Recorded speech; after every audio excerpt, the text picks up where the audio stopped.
All right, let's take a look at part 2 of the Umezz that I selected from my personal collection. This is something I'm going to try to do more often, is just show off more of my personal collection to all of you. And first off, we have these reprints of 2 Kashihon era books. This was for his 50-year debut, so these are probably around 2003 or so released. And you can see Umezz's early style is much different than what it would become. This is 1, this is 2. Sugata Naki Shotai, maybe something like Invitation to the Apparition That Wasn't There, or The Invisible Apparition. Wow, it makes me dizzy. And you can see his style back then was very much in line with the style of the time, which was, you know, Tezuka-esque, bubbly, some Disney vibes.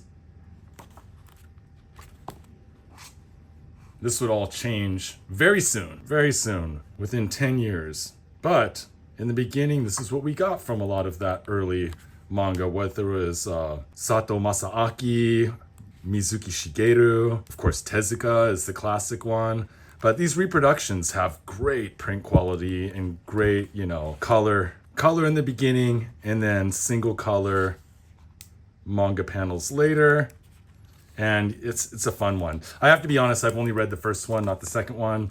There's so much to read in so little time, my friends. But I try. I really do try. And this one I was talking about in the last video, the first part of this little Umezz thing I'm doing, which was, I mentioned that Senrei, or baptism, would probably never be translated into English, and it's wild. It's a wild one. But when you have Mama over here with a chainsaw going at her daughter's head, Mama disfigured, Mama ugly, Mama have a baby so that she could steal her body. There's the mama. There's the daughter. Maybe when she's 5th grader, 6th grader, something like that.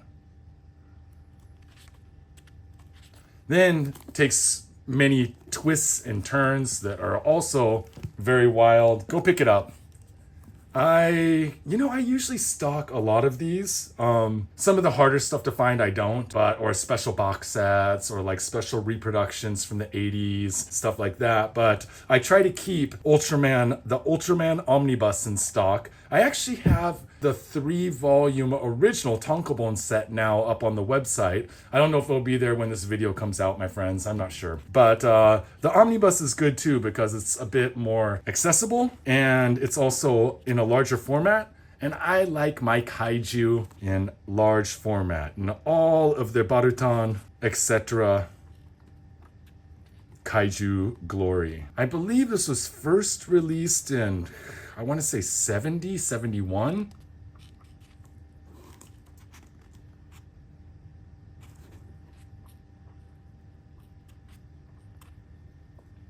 Of course, Minekazu Daiji did an Ultraman series as well. Try to keep those around as well. You know, it's one of those franchises where there's been a lot of mangaka that have done various Ultraman takes, and Umezz's is by far the best in my opinion. But that's because I'm a huge fan.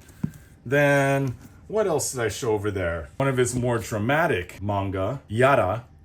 And, you know, a lot of people were really inspired by Yara because it was different. This is a 2-volume box set. I don't remember when this edition was released. Daydream and Nightmare. But there's a few out there. And then much more dramatic. Like a dramatic period piece as opposed to pure shoujo horror that Umezz is famous for.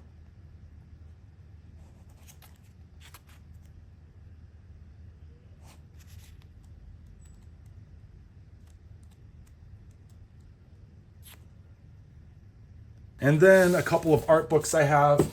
So for his follow-up, he hadn't released anything for whatever it was, 23 years or something like that. Then in his last exhibition, he did Kazuo Umezz, the Great Art Exhibition. He can't draw manga anymore, but he can still paint.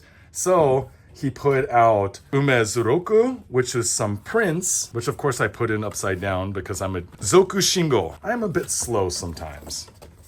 There's the obi for it. And it comes with a catalog from the exhibition. 1, 2, 3. This was held at the Mori Art Museum. I went there, got a bunch of cool stuff. Wish I had gotten more, but it was in my early days of doing the book biz a couple years ago. And these are some replica prints of art pieces he had at the exhibition. And we can see there's no speech bubbles. There's a little bit of writing, but yeah, he's not doing a lot of detailed drawing. He's doing more art, painting. I mean, we got to give the man a break. He has been at it for 60 years. So for him to even do this is amazing. I like this English and Japanese. And then this is the exhibition catalog. So you get installations, which were amazing. All of the pieces, you go around and look at each piece and then read the dialogue underneath. And this is, of course, the follow-up to My Name is Shingo.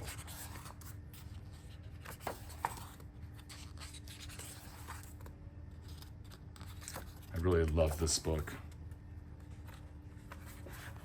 And we have all of the pieces in here. I actually had to buy this aftermarket because when you went to the exhibition, they didn't have any books in stock.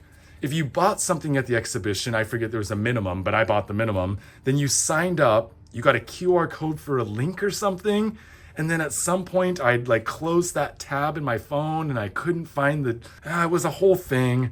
And I'm sure there was some way to remedy the situation where I could have gone back, but I did not. And then I ended up picking up my personal copy aftermarket about a year after the exhibition.